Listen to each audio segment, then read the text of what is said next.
कहा जाता है कि जब भगवान ने ये दुनिया बनाई तो दुनिया बनाने के साथ ही आत्मा को कहा कि तुम्हारे कर्म इस संसार में जाने के लिए तुम्हारा भाग्य बन गए हैं। तो कहा गया कि तुम पहले एक शरीर चुन लो जो तुम्हें पसंद आए। तो आत्मा बहुत सारे शरीरों को देख रही थी। उसमें गौ का शरीर भी था, घोड़े का शरीर भी था, हाथी का भी था, जीव जंतुओं का और भी शरीर था। सब जगह जाकर के आत्मा आई और आकर उसने कहा कि इन सब शरीरों में बंधन दिखाई देता है। भगवान ने कहा कि ये सामने खड़ी हुई गौ, इसमें जाकर देखो।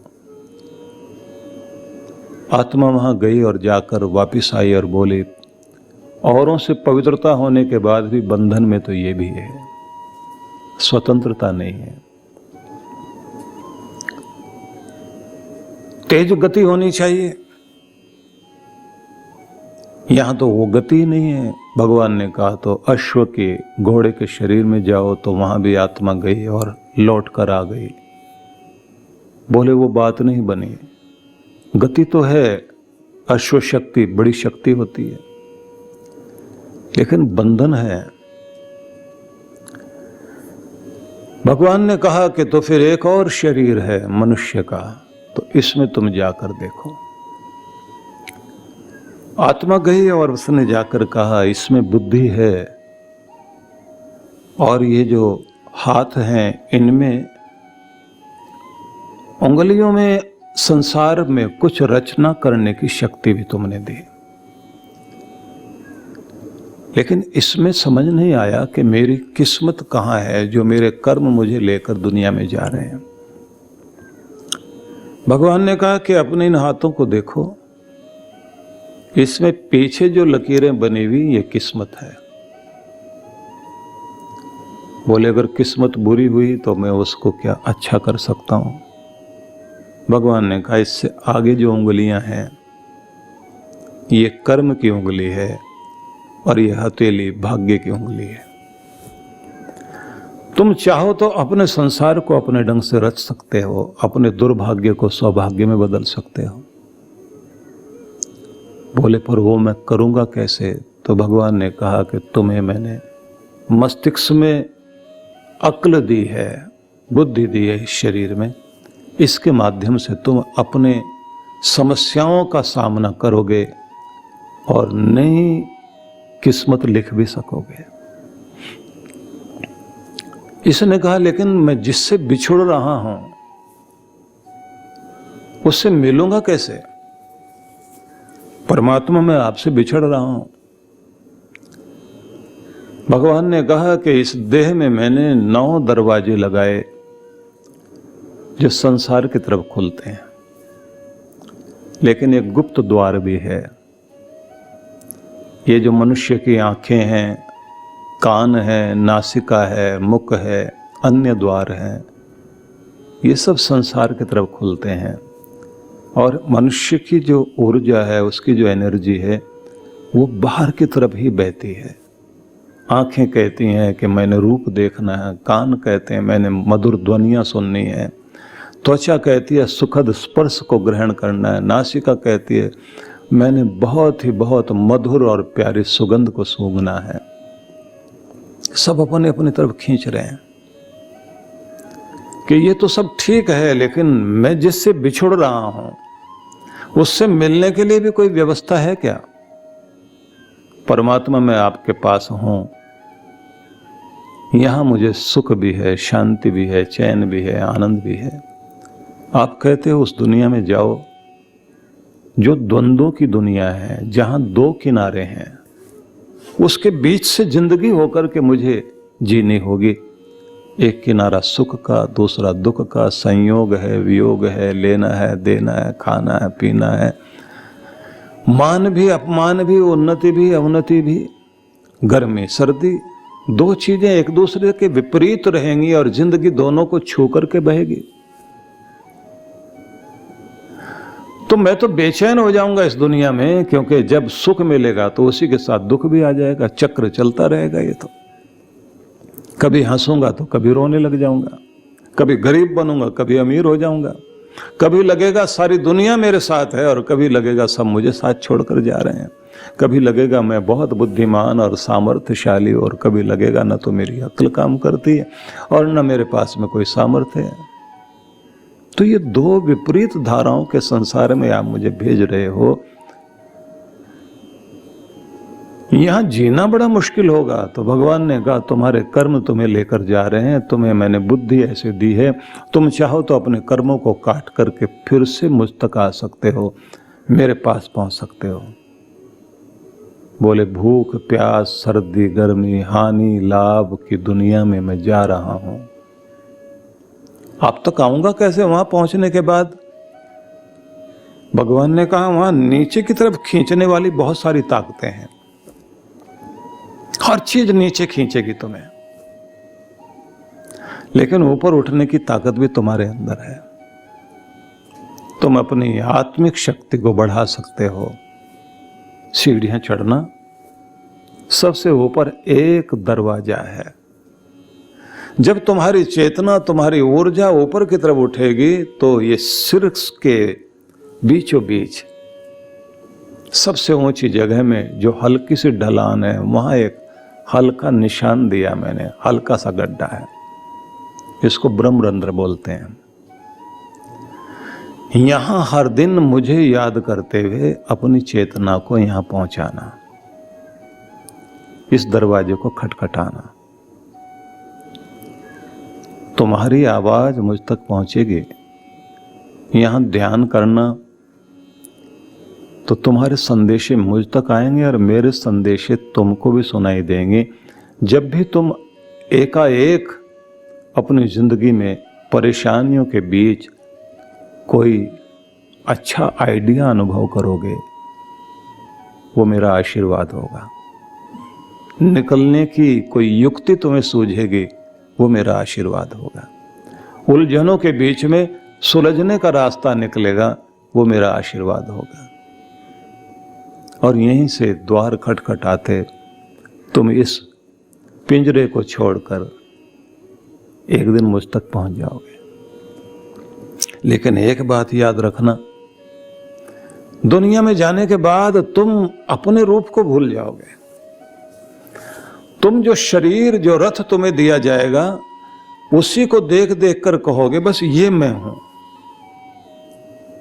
तुम्हें अपनी याद नहीं आएगी। तुम्हें अपनी याद बनाए रखनी है। याद बनाए रखनी है कि तुम ये शरीर नहीं हो। और इसमें जो जीवनी शक्ति चलती दिखाई देती ना, सांस, आदमी के जिंदगी को देखने के लिए नासिका पर उंगली लगा के लोग देखते ना, बेहोश हुआ भी पड़ा आदमी, नासिका पर उंगली लगाएंगे, गले पर ऐसे हाथ लगा के देखेंगे, सांस चल रही है तो इसका मतलब जिंदा है। तो अपने श्वास को भी ये मत समझ लेना कि ये तुम हो, ना तो तुम्हारा ये शरीर तुम हो, न ये तुम्हारे प्राण चल रहे हैं ये तुम हो। और तो और जो ये विचार करने वाला मन है ना अंदर, ये भी तुम नहीं हो। और जो ये दिमाग है, अक्ल, जिससे तुम बड़े बड़े निर्णय लेते हो, ये भी तुम नहीं हो। तुम्हें ये याद रखना है कि इस सब के पीछे बैठी हुई एक शक्ति है जो इस शरीर की मालिक है, वो आत्मा, वो चेतना, वो तुम हो। और इसको समझ लेना। जब इसको जान लोगे और बार बार याद आएगी कि मैं शरीर नहीं, प्राण नहीं, मन नहीं, बुद्धि नहीं, चित्त नहीं, अहम नहीं, मैं चेतन तत्व हूं, इसकी अनुभूति करते रहना। मैंने एक शरीर धारण किया है, दुनिया में मैं कुछ कर्म करने के लिए आया हूं और फिर अपनी दुनिया में लौटना, अपने परमात्मा के धाम में लौटना। इस धरती पर मुझे कितनी सांसें दी गई हैं और मैं कितने दिनों के लिए इस दुनिया में हूँ और कब मुझे फिर लौटना होगा और क्या बहाना बनेगा, ये तो वो जानता है। लेकिन मुझे ये याद रखना है कि इस शरीर और इस शरीर का एक नाम है, इस शरीर के साथ मेरी एक पहचान दी गई है, इससे जिसका जो भी रिश्ता जुड़ा हुआ है वहाँ मैं अपनी पहचान बनाए बैठा हूँ। लेकिन एक दिन ये छोड़ के जाना पड़ेगा। और कमाल ये है, जब छोड़ने की बारी आएगी तो तुम छोड़ना चाहोगे नहीं, लेकिन जो छुड़ाने वाली ताकत है वो तो बहुत बड़ी ताकत है, सब कुछ तो छुड़ा देती है। अपना घर, परिवार, मकान, दुकान, जमीन, जायदाद, वो गली, वो मोहल्ला जिसमें आप रहते थे और जहां आपकी अपनी पहचान बनी हुई थी।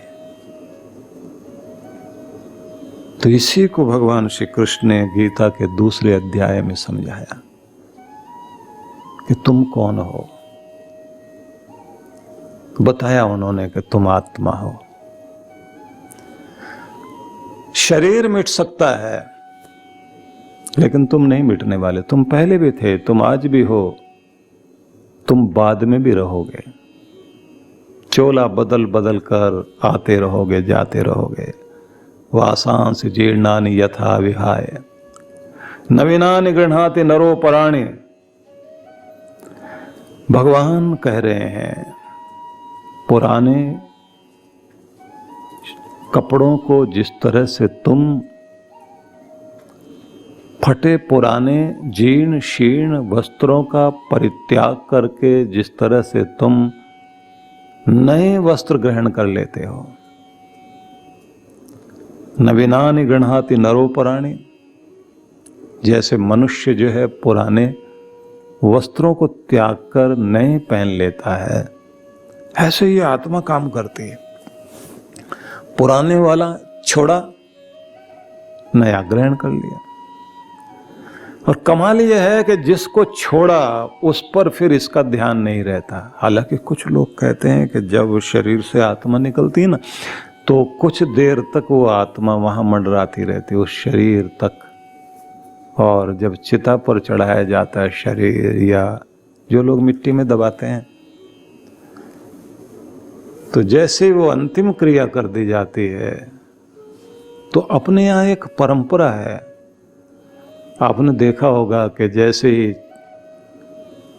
शमशान घाट में जाते हैं तो हाथ में एक घड़ा होता है मिट्टी का, उसमें छेद होते हैं, पानी गिर रहा होता, कंधे पे रख करके एक परिक्रमा की जाती है और फिर घड़े को नीचे गिरा देते हैं। तो उसका मतलब होता है कि ये घड़ा जिंदगी, मनुष्य जो है वो, उसका शरीर एक घट की तरह था, घड़े की तरह था, और धीरे धीरे धीरे धीरे जो इसमें जीवन भरा हुआ था वो गिर रहा है नीचे पानी की तरह, और फिर घड़े को नीचे गिरा देते हैं, गैप फूट गया, एक धक्का मौत देती है और वह घड़ा फूट जाता है। तो एक अजीब क्रिया की जाती है बाद में। अंतिम संस्कार हो जाने के बाद चिता जल गई तो उसके बाद वहाँ जो आचार्य होते हैं, वो वहाँ पंडे, वो लोग आके एक उस यजमान से कहते हैं कि तिनका लो हाथ में, और चिता की तरफ देखते हुए कहते हैं तिनका तोड़ दो और फेंक दो पीछे की तरफ, अब अपने घर की तरफ आओ। तो उसका मतलब होता है कि तिनके की तरह था रिश्ता, टूट गया। अभी जाने वाला चला गया, जाने वाले की याद आएगी। पेड़ों से टूट जाएं, पत्ते बिखर जाएं, डाली पर आकर नहीं लगते। बहती हुई नदियों का पानी बह जाए आगे, जो चला गया पानी वो लौट कर वापस नहीं आएगा। बीत गया समय, लौटेगा नहीं वो। जाने वाला चला गया, यादें आती रहेंगी, जाने वाला नहीं आएगा। और अगर आएगा तो नया शरीर धारण करके, नया नाम लेकर, नई कहानी लेकर दुनिया में आता है। वासांसि जीर्णानि यथा विहाय नवीनानि गृह्णाति नरोपराणि, ये कृष्ण भगवान ने संदेश दिया और बड़ी अद्भुत बात एक समझाई, जो हमारे सभी भारतीयों के लिए एक सिद्धांत बना। हम लोग हिंदू समाज के लोग एक सिद्धांत को सबसे अधिक मानते हैं, और वो सिद्धांत है आत्मा की अमरता का सिद्धांत। वो सिद्धांत है आवागमन का सिद्धांत। वो सिद्धांत है फिर लौटने का सिद्धांत, कि हम फिर आते हैं, फिर दुनिया में आते हैं। वो सिद्धांत बताता है कि जिसको मिलने के बाद पहली बार आपको लगता है कि इसको कहीं देखा है, ये आंखें पहचानी सी लगती हैं, ये कुछ अपना सा लगता है, पिछली यादें वो आपको इतनी पहचान तो देती हैं। और अगर किसी चीज को देखकर आपको डर लगता हो, बहते हुए पानी को देखकर चक्कर आते हो, ऊंचाई को देखकर चक्कर आते हो, आग को देखकर आप घबरा जाते हो, लंबी लंबी ऊंची लपटें उठ रही हो और आप बेहोश होने को हो जाएं,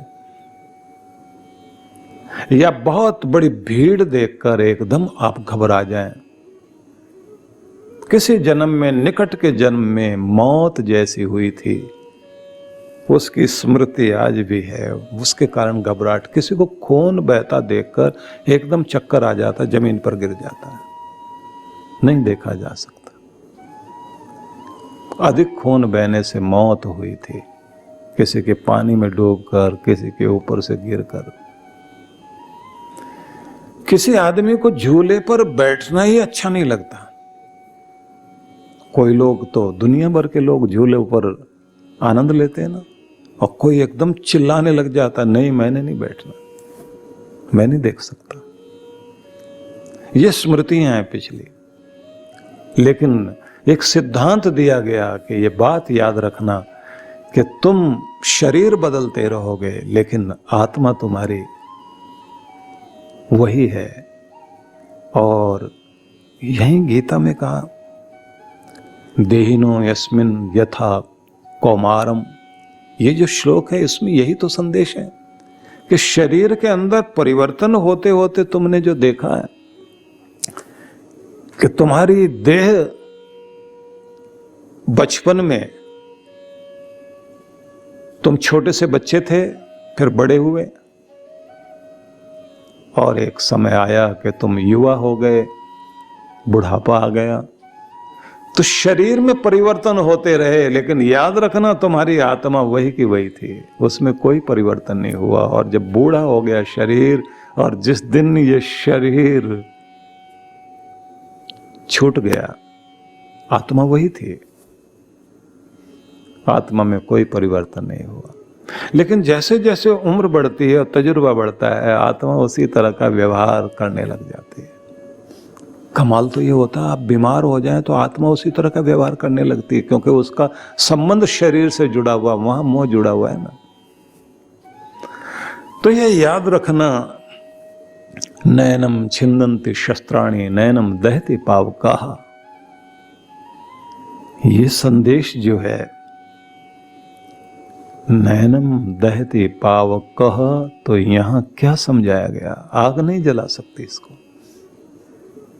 शस्त्र नहीं काट सकता। किसे? आत्मा को। कोई प्रहार कर दिया जाए, शरीर कटेगा, जलेगा,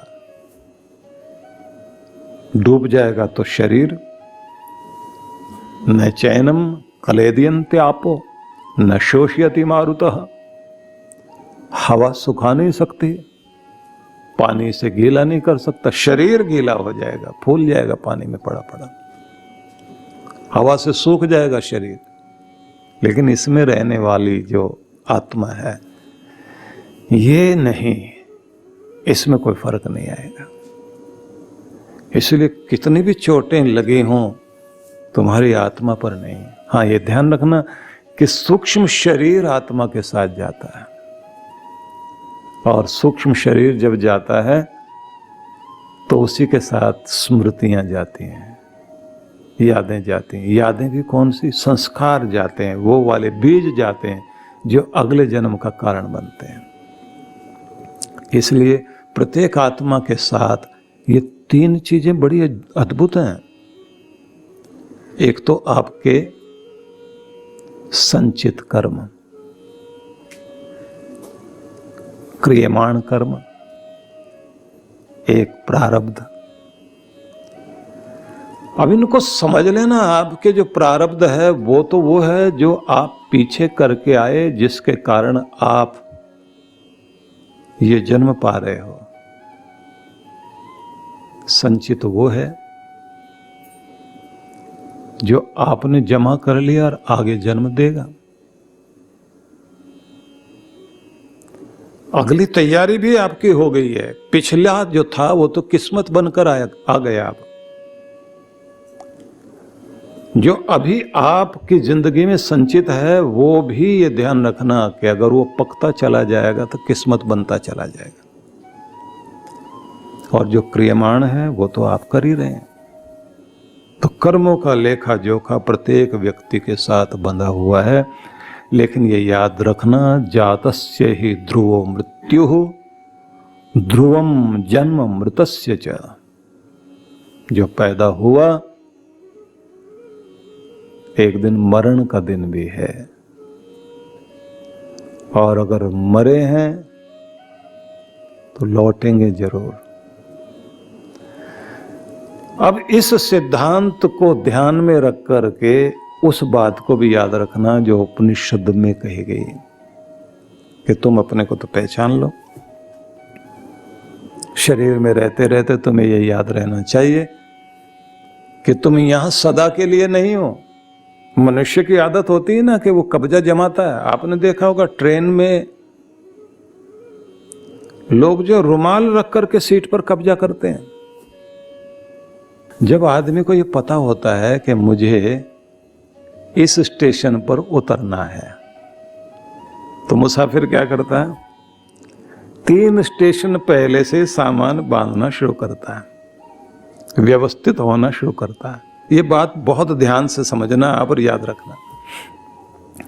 3 स्टेशन पहले से बैग संभालना शुरू करेगा, अपनी चीजें ठीक करना शुरू करेगा, व्यवस्थित होने की कोशिश करेगा। स्टेशन आने वाला है, उतरना है, चीजें ठीक कर लें। और जैसे ही नजदीक आता दिखाई देगा स्टेशन, तब तक तो अपना बैग वैग हाथ में लेकर तैयार बैठा होता है कि बस आया स्टेशन और उतरते हैं। मैंने उन लोगों को भी देखा है जो बड़े अद्भुत लोग हैं, जिन्होंने अपने जीवन के अंतिम भाग को ये समझा कि देखिए 25-25 करके हमने तो अपना जोड़ा। 25 साल शुरुआत जो है ना जीवन के वो थे जब हमने विद्या पढ़ी, तैयार हुए जिंदगी जीने के लिए। और ऐसा कहा भी जाता, प्रथमे वैसी नाधीतम, द्वितीय नार्जितम धनम, तृतीय तपस न तप्तम, चतुर्थे किम करिष्यसि।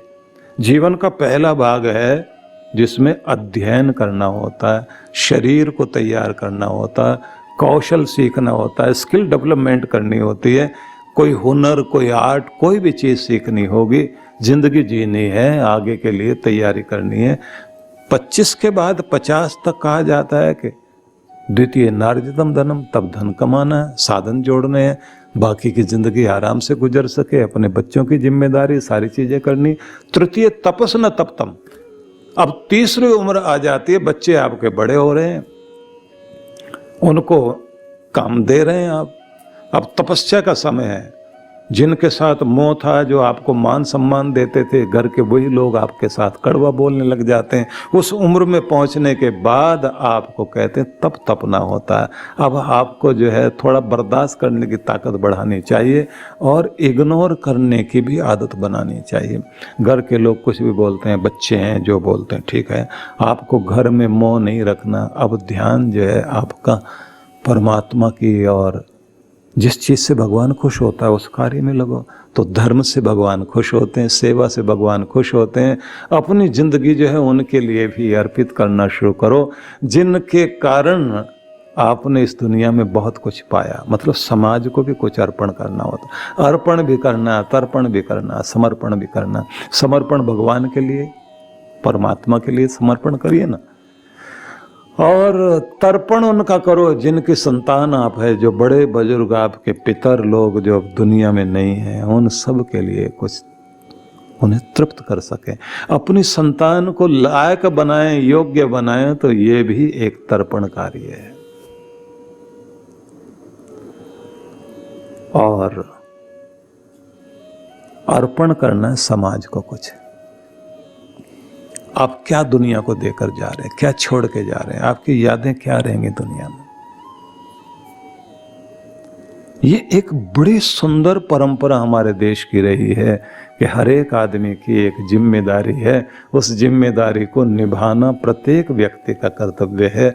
अगर वो जिम्मेदारी हम नहीं निभाते और शरीर छूट गया तो आप ये नहीं सोच पाए कि ऐसी कमाई कर चलो जो साथ जा सके। ये तो सारी चीजें यहीं छूटेंगी, मकान, दुकान, जमीन, जायदाद सब छूटे गए हैं। ऐसी कमाई कर चलो जो साथ जा सके, मुश्किल पड़े जो राह में तो काम आ सके।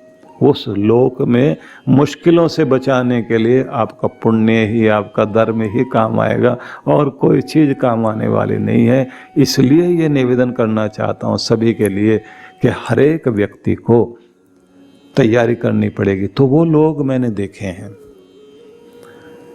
जिन्होंने ये समझा कि बच्चों की जिम्मेदारी पूरी कर दी है, अब समाज सेवा, भगवत भजन और धीरे धीरे समाज से, संसार से ऊपर उठकर जीना है। तो ऐसे लोग कुछ तो हरिद्वार तीर्थ वाले स्थान में अपना कमरा बनाकर वहां रहेंगे, क्योंकि अब वनों में जाने की तो व्यवस्था है नहीं। कुछ लोग व्यवस्था करते हैं अपने गुरु के आश्रम में रहेंगे, वहीं जप तप साधना गुरु का निर्देशन होगा। मेरे गुरु जहाँ है वहीं गंगा है, मेरे सदगुरु जहाँ पर है वहीं सेवा का स्थान है, वहीं सत्संग भी है, वहीं निर्देशन भी है, वहीं साधना भी है और वहीं प्यारों का संग मिलेगा। जहाँ प्यारों का संग मिलेगा तो वहाँ जीवन का उत्थान करने का अवसर है। और वहीं रहते रहते फिर बीच बीच में व्यक्ति जाता है तो अपनी घर गृहस्थी में पहुंच गया, अपने शहर में गया, जाकर सबसे मिलकर आता है और सबसे क्या बोलता, कहा सुना माफ करना। पता नहीं कितने दिन दुनिया में है भाई। लोग कहते हैं क्या बोल रहे हो आप, आपने कौन से कोई गलती ऐसी कर दी। तो व्यक्ति कहता कि नहीं, मैं चाहता हूं कि क्षमा याचना कर ली जाए, मन को हल्का कर लिया जाए। किसी का भी मन दुखाया है उसके प्रति हम अपनी वो सद्भावना रख करके उसके प्रति हम क्षमा याचना करके मन को हल्का कर लें तो लोग होकर आते हैं, फिर आकर अपनी साधना में बैठते हैं। अपने प्रायश्चित करने के साथ, क्षमा याचना करने के बाद अपनी आंतरिक स्थिति को ऊंचा उठाते हैं। और देखिए एक बड़ी कमाल की बात है, अपने यहाँ परंपरा है, लोग कहते हैं कि किसी की खुशी में शामिल हो ना हो, लेकिन किसी के जीवन में अगर कोई दुखद स्थिति है, कोई बीमार है, देखने जरूर जाओ। और कोई चला गया, निमंत्रण देने की जरूरत नहीं है कि भाई सूचना मिलेगी तो हम जाएंगे, हमारा उनसे कुछ लेना देना था तो ही जाएंगे। किसी का भी पता लगता है, अच्छा इंसान था, कुछ करके गया दुनिया में। कहते ना कि कुछ काम करके जाना दुनिया से जाने वाले। कुछ तो करके जाओ तो आपका एक फर्ज बनता है कि उस जगह में श्रद्धांजलि के लिए अंतिम यात्रा में शामिल जरूर हो। तो लोग जाते हैं, हमारे देश में ये परंपरा है, भारत देश की ये परंपरा है कि किसी की भी अंतिम समय के उस यात्रा में, अंतिम यात्रा जिसे बोलते हैं, कि उसमें जरूर शामिल होना चाहिए। और अगर कहीं यज्ञ है, सत्संग है, कोई भी करा रहा है, जरूर शामिल होइए। उद्दालक ऋषि जनक के यज्ञ में जाकर पहुंच गए।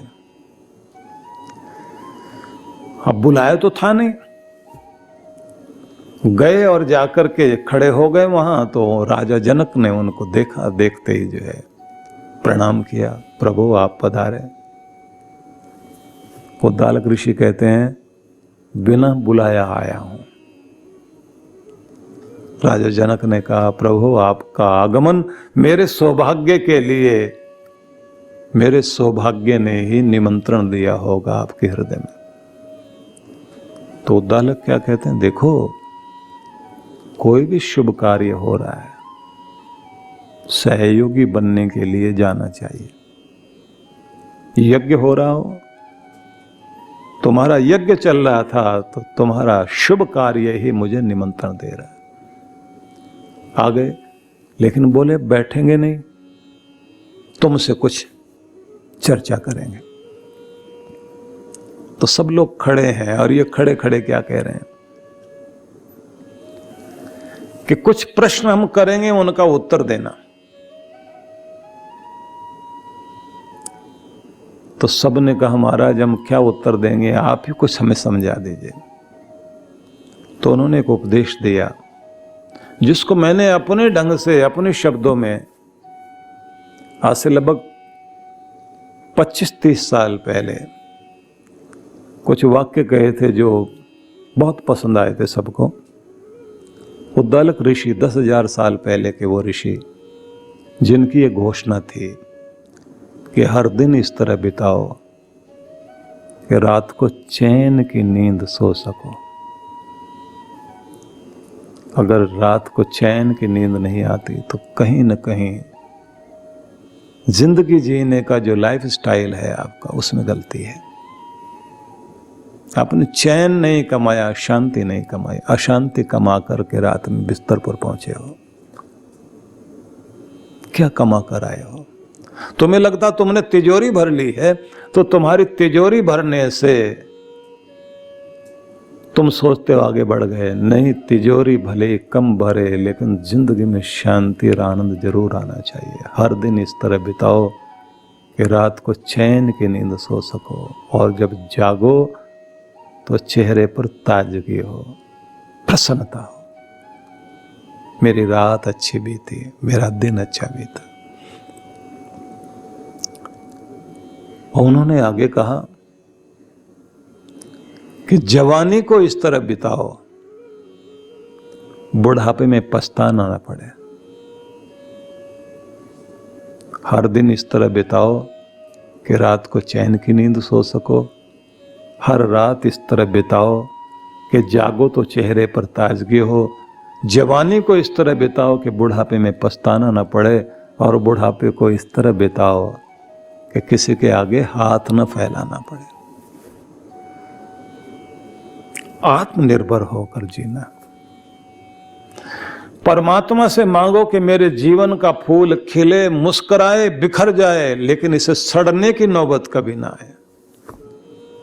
मेरे कर्मों की और मेरे व्यवहार की सुगंधी छूट जाए, महकती रहे। भगवान से आखिर की यही प्रार्थना, हंसते मुस्कुराते हुए डाल से जैसे कोई फूल झड़ जाते हैं, ऐसे विदाई हो जाए। तो अपने यहां ये परंपरा थी कि किसी भी शुभ कार्य में शामिल हो जाओ, और कोई चला जाए तो उसकी विदाई में जरूर जाना। क्यों? कहते हैं कि वहां जाओगे, पुण्य तो वो है ही, लेकिन तुम्हें स्मृति आएगी कि तू यहां सदा के लिए नहीं है। तू यहां सदा के लिए दुनिया में नहीं आया है। आया है तो जाएगा जरूर। लेकिन अपने आत्मा को पहचानो कि तुम इस शरीर में रहने वाली एक आत्मा हो, और इस दुनिया में तुम्हें अवसर मिला है बहारे बाग दुनिया में चंद रोज। देख लो इसका तमाशा चंद रोज। नजीर नाम के एक शायर हुए, उन्होंने कहा है बहारे बाग दुनिया चंद रोज, देख लो इसका तमाशा चंद रोज। है मुसाफिर कोच का सामान कर चलने का। ऐ मुसाफिर कोच का सामान कर, इस जहां में है बसेरा बस चंद रोज, सदा के लिए नहीं है। इसलिए बड़ी अद्भुत बात यह है कि हमारे हिंदुस्तान में, भारत में किसी को विदाई दी जा रही होती है तो कुछ लोग कंधा देते हुए आगे आगे चल रहे होते हैं, लोग पीछे पीछे आ रहे होते हैं। मैं जब पहली बार 1989 में विदेश यात्रा पर था तो वहाँ की एक परंपरा है कि प्रवचन के बाद में क्वेश्चन आंसर का कार्यक्रम चलता है। उन लोगों ने मुझसे कहा कि हम आपसे कुछ पूछना चाह रहे हैं, तो मैंने कहा ठीक है पूछिए।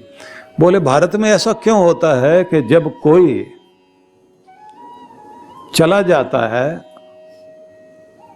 तो अर्थी आगे आगे चलती है, लोग पीछे पीछे चलते हैं, लेकिन जब किसी की शादी होती है तो दूल्हा जो है वो पीछे पीछे चलता है, बाकी लोग आगे आगे चलते हैं। तो ये दोनों चीजें बड़ी उल्टी हैं।